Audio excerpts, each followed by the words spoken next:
going to show you some of my most difficult repots. I'm talking repots where I've had to rip roots out. I'm talking repots where the orchid has been stuck inside of the pot within especially the little holes. I'm talking repots where I've had to almost rip the orchid out of the pot. And today I'm going to give you an update on those orchids and show you how they're doing. The first one is my Brasavola Little Stars. I got that as a seedling in 2020 and it started with about 5 or 6 little growths.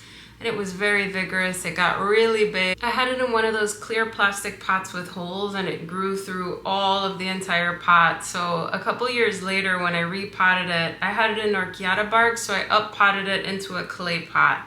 I just surrounded it with bark and I figured I'll just deal with it a few years later. Well, a few years later came and the orchid was all over the place. It had grown outside of the pot. It grew everywhere and it also pretty much was 10 times the size of it from when I got it. So when I repotted it, I had to break the pot open. I had such a hard time getting it outside of the pot.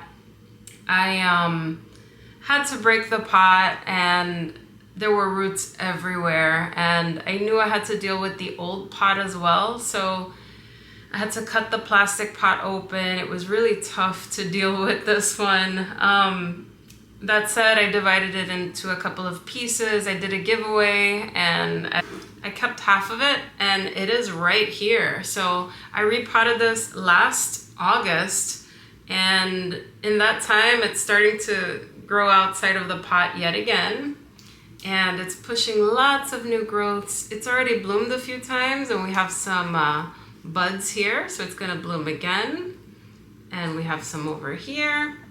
But this one is very, very tough. I was able to rip quite a lot of roots out of it. The root system was very disturbed, but it picked right up in this pot and it's doing really, really well. So these Brasavola types are very hardy and I have no complaints with it, though in about a year or two, it's probably going to be the same situation. So I'll keep you guys updated on this one.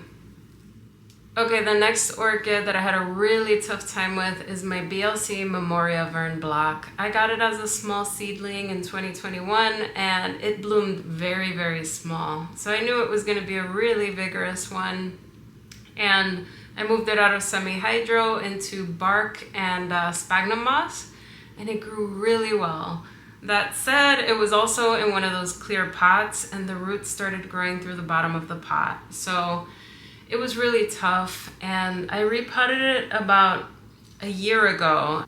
And I remember it was so frustrating to pot that one up that I had to just cut the roots right out of the bottom of the orchid. And it's something that I don't normally do, but I knew that this one is a very vigorous one. And it bounced back really quickly. So let me show you what that looks like right now. This is Memorial Vern block now. It's blooming, but as you can see, it's already filled the pot up and it's overgrowing. So I have to repot it soon. I'll put the date of when I originally repotted it, but as you can see, it's starting to get outside of the pot. So it's no surprise with these Richard Mueller hybrids that they're very, very vigorous. So I made the choice to rip out some of those roots because I knew it was going to be a really vigorous orchid. Typically, I wouldn't do that because some orchids are just not as hardy. But in the case of anything with Richard Mueller in it, they tend to be very, very hardy. They push out lots of roots. They bounce back very, very quickly. So ripping out those roots did not set this orchid back by much at all. It started pushing out new roots. It started blooming. And this one blooms like 6 or 7 times a year. So I'm very happy with it. And I'm showing you guys these repots because I still have about 20 repots to do and I haven't started them yet. So I'm trying to motivate myself to get them done. But in the meantime, I wanted to show you that some of the vigorous ones are very forgiving, such as any of the Richard Mueller ones, a lot of the Brasavola hybrids. You can get away with quite a bit. Now the last one that I'm going to show you is my LD's Bear King. Now, I got that orchid in 2020. I got it from Hauserman Orchids. It was a small seedling. Well, not that small. It was a good size. I repotted it into 100% sphagnum moss in one of those clear pots, and then within a year or two, it completely outgrew that pot. All of the roots started growing through the grooves of the pot. It was my hardest repot up until that point, and it was really difficult. It took me a really long time to repot that orchid, and I put it into a much larger pot. Now, that repot again, it took me forever. It was memorable. I was working on that orchid for hours.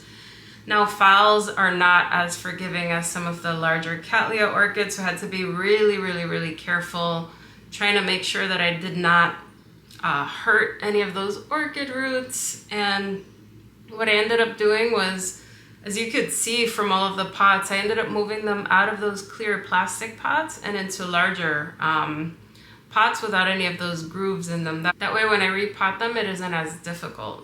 So I put it into a much larger pot.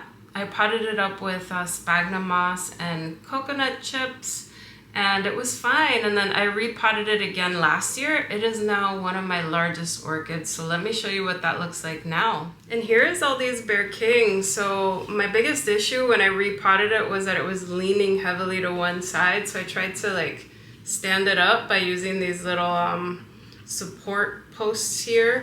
And I mean, it's standing up straighter than before, but it's still definitely pretty big leaning over, but it's still very healthy. It blooms quite a bit. It blooms for me in the fall and in the spring.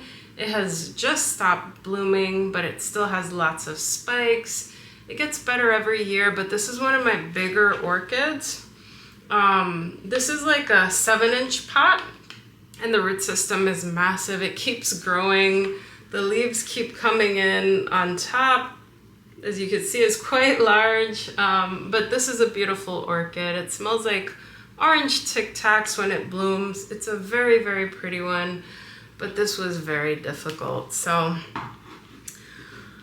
I learned a lot with repotting these. I think my biggest lesson is to not use those plastic pots with holes in them. I know we're taught as growers to use those pots, but sometimes some orchids are so vigorous that it just makes it really difficult when it comes time to repot them. And you can be very careful, and you can be very, very careful when repotting, but it just makes it really, really difficult. And with a large collection, if it takes like 2 hours to repot one, it makes it really tough to take care of the entire collection.